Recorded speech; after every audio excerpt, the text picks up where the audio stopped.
नमस्कार मित्रांनो, आज आपण पाहणार आहोत प्रमुख देश व त्यांच्या गुप्तचर संघटना. पहिले आपण देश पाहणार आहोत, त्यांच्या गुप्तचर संघटना पाहणार आहोत. जसं भारताच्या 3 गुप्तचर संघटना आहे. पहिले आहे रॉ म्हणजे रिसर्च अँड अनालिसिस विंग. दुसरी आहे IB इंटेलिजन्स ब्युरो. तिसरी आहे CBI central bureau of investigation.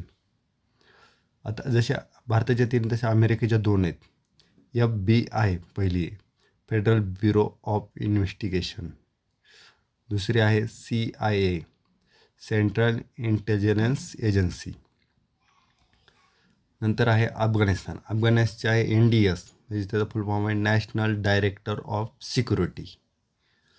इंग्लंडची MI5 म्हणायचं, MI5. रशियाची KGB, इस्रायलची मोसाद आणि इराकची साबाक. ह्या म्हणजे महत्त्वाच्या गुप्तचर संघटना प्रत्येक देशाच्या आहेत. सगळ्यांनी पाठ करून ठेवा. धन्यवाद मित्रांनो.